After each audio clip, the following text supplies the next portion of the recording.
Hello to everyone, সবাই কেমন আছো? আশা করি সবাই খুব ভালো আছো, আমরাও ভালো আছি। তো হঠাৎ ডিসাইড করলাম যে ঘুরে আসি, কদিন ছুটি আছে অফিসে। তো কোথায় যাব বুঝতে পারছিলাম না, তারপর ঠিক হলো যে মন্দারমণি যাই, সেই উদ্দেশ্যেই বেরিয়ে পড়লাম। ঠিক হয়েছে আগের দিন রাত্রিবেলা। তো কোনো রকমভাবেই না মন্দারমণিতে হোটেল পাচ্ছিলাম না, যেহেতু স্যাটারডে সানডে ছিল, সব কিছুই বুকিং। তো রওনা দিয়ে দিলাম, দেখা যাক ওখানে গিয়ে কিছু পাই কি না। চন্দননগর থেকে বেরোলাম ব্রিজ হয়ে, তারপরে উঠলাম দিল্লি রোডের দিকে। এই যে দিল্লি রোড দিয়ে এখন আমরা যাচ্ছি, সোজা উঠবো হাইওয়েতে।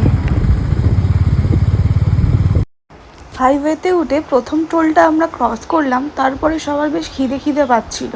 তো একটা খাবার দোকান দেখছিলাম, আশেপাশে সেরকম খাবার দোকান তবে পাচ্ছিলাম না। এই একটা পেলাম, এখানে দাঁড়ালাম, কিন্তু পরোটা খুঁজছিলাম, পরোটা পাইনি। এখানে ছিল মুড়ি ঘুগনি, তো ভাবলাম সকালে মুড়ি ঘুগনি খেয়ে নিই, হালকা ব্রেকফাস্ট দিয়ে শুরু করি দিনটা। তরকারি দিয়ে মুড়ি খায় না, সে আজকে তরকারি দিয়ে মুড়ি খাচ্ছে। আর সাথে নিলাম সবাই একটা করে ডিমের অমলেট আর চা। ব্যাস, খেয়ে আবার রওনা দিয়ে দিলাম।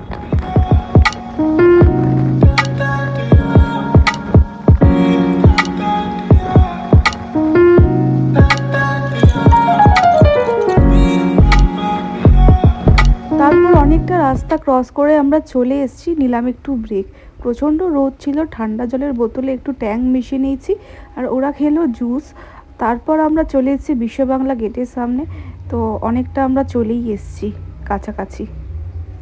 আমরা যখন দোকানে দাঁড়িয়েছিলাম তখন অনেক জায়গায় আবারও ফোন করলাম, ট্রাই করলাম হোটেলের জন্য, বাট মন্দারমণিতে কোনো হোটেল পেলাম না। তাই জন্য ডিসাইড করলাম দীঘায় যাই, একমাত্র ওখানেই আমরা হোটেল অ্যাভেলেবেল পাবো। মনটা একটু খারাপ হয়ে গেছিলো, কারণ মন্দারমণির যেই মজাটা সেটা দীঘায় পাবো না। তো এখানে এসে আমরা মেক মাই ট্রিপ থেকে এই হোটেলটা বুক করলাম। হোটেলটার নাম ছিল দ্য ব্লু ওয়েভ। তো এখন যাচ্ছি, সব কিছু ফর্মালিটি পূরণ করে নেবে, তারপর যাব রুমের দিকে।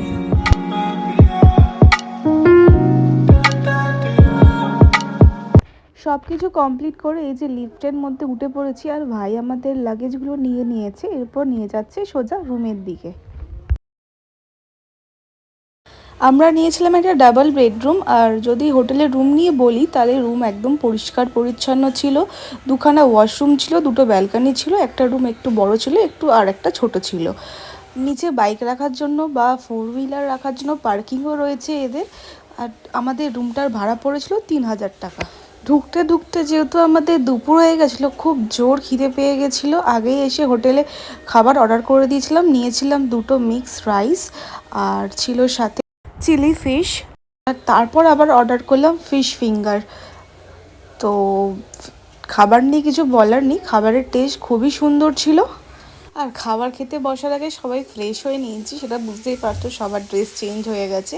এরপর ইচ্ছা আছে খেয়ে দিয়ে সোজা যাব সমুদ্রে চান করতে। আমরা যাবো সমুদ্রে চান করতে, বাট ফোন নিয়ে যেতে পারবো না। সমুদ্র থেকে চান করে এসে তারপর রুমে ভালোভাবে চান করে নিয়েছি, আর সন্ধে মতো হয়ে গেছে। এরপর চেঞ্জ করে নিয়েছি, তারপর যাচ্ছি এখন মন্দিরে পুজো দিতে একটু। এই যে গাড়ি নিয়ে বেরিয়েছি, যাচ্ছি সোজা এখন জগন্নাথের দর্শন নিতে।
মতো ছিলাম নিউ দীঘাতে, ওখান থেকে এলাম ওল্ড দীঘাতে। এসে একটু ফুচকা খেতে ইচ্ছে করলো, তো ফুচকা খাচ্ছিলাম। ফুচকাটা সত্যি খুব ভালো বানিয়েছিল, আশা করিনি দীঘাতে এসে এত ভালো ফুচকা খাবো। আর সমুদ্রের জল তখন পুরো তোলপাড় করছে, আর ছিল দিনটা পূর্ণিমার দিন, চাঁদটা পুরো পুরো উঠেছে। আর প্রচণ্ড ভিড় ছিল, প্রচণ্ড লোকজন ছিল। সুপ্রভাত আর তন্ময় গেছিলো মাছের আইটেম কিনতে, আমি আর শ্রেয়া এখানে দাঁড়িয়েছিলাম।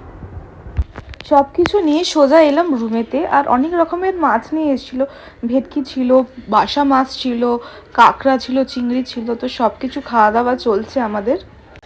আর সবসময় মাছের আইটেমটাই আমাদের বেশি থাকে, তার কারণ আমি আর আমার বর হচ্ছে মাছ পাগল, তার সাথে শ্রেয়াও ছিল।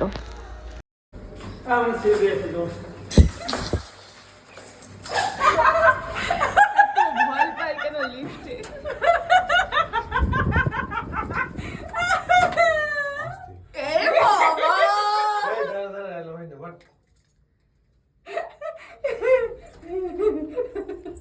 কিচ্ছু হয় না। না না না দাঁড়াও, ইয়ার কি বলবো, কুদ মরে গেল দেখলে, ইয়ার কি মারছো তো।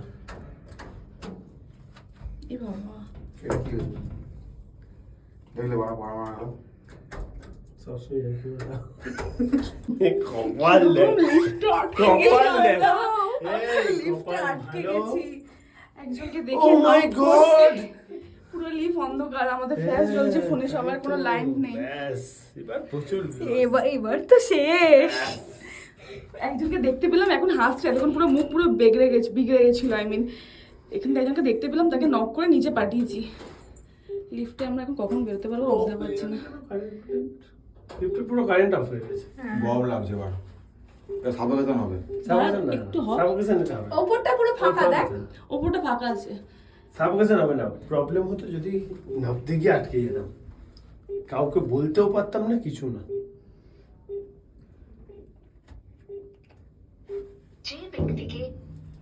এক্ষুনি আমাদের সাথে একটা ভয়ঙ্কর কাণ্ড হয়ে গেছিলো, লিফট বন্ধ হয়ে গেছে যে লিফটে উঠেছি। আর তার মধ্যে তন্ময় এমনি লিফট নিয়ে ফোবিয়া কাজ করে, ও লিফটে উঠতে চায় না। তোমরা ভিডিওটা শুরু হওয়ার সামনে দেখবে, লিফটে ওঠার আগে বিট্টু বলো না না সিঁড়ি দিয়ে যাবো, ও সঙ্গে সঙ্গে দৌড়ে বেরিয়ে এসেছিলো। মানে ও লিফটে চাপতেই চায় না, আমরা জোর জবরদস্তিকে চাপিয়ে নিয়ে যাচ্ছিলাম। আর এইসব আলোচনা করার পর লিফটে উঠেছি, সুইচ দিয়েছে বিট্টু, আর লিফট অফ। মানে বেল মারছি যে একটা বেল থেকে লিফটের ভেতরে কোনো রিসেপশন থেকে কেউ আসছে না, কিচ্ছু না। মানে ভয় তো লাগবেই, ভেতরে আটকে গেছি। আর হোটেলের নাম্বারে ফোন করছি, নাম্বার সুইচ অফ। আর যে আমাদের খাবার দাবার সার্ভ করছিল তার নাম্বার ছিল, তাকে ফোন করছি, তারও ফোন লাগছে না, মানে রিংই হচ্ছে না। মানে বিশাল একটা খারাপ অবস্থা হয়ে গেছিলো। আর কি ভাগ্যিস যে চলে মাঝখানে আটকে যায়নি। আর মানে এতই কপাল ভালো, একটা রুম থেকে আরেকটা রুমে একটা বউ যাচ্ছিল। আমরা ফোনে ফ্ল্যাশ অন করে লিফের দরজাটাকে ঠকঠক করে ওকে ডাকলাম, ও দেখতে পেয়েছে, এটাই ভাগ্য ভালো, ওকে ডেকে সোজা নিচে পাঠিয়েছি। তারপর ও নিচে বলে তারপর আমরা বেরোলাম, তাও 9 করে 20 মিনিট আমরা আটকে ছিলাম। তারপরে এসছি এখন এখানে, এইসব মজা হতোই না, সব এক্ষুনি বরবাদ হয়ে যেত, কি হয়ে যেত ভগবান জানে কার সাথে এখানে আমাদের। তো যাই হোক, খুব লাকের জোরে বেঁচে গেছি। তারপর নিচে এসে রিসেপশনে তো একটু চেল্লামিলি করেছি, ক্যামেরা তখন অন ছিল না, অ্যাকচুয়ালি রেগুলার ব্লগার তো নয়, অত মাথায় থাকে না। তো যাই হোক, সবাই ঠিকঠাক আছে, এটাই অনেক। লিফটে কান্নার পর আর লিফটে উঠতে চাস তুই? না ভাই, রক্ষে করে রঘুবীর। চ, আমাদের সিঁড়ি ঠিক আছে। 3rd ফ্লোর ভাই। চোর চোর চোর চোর চোর।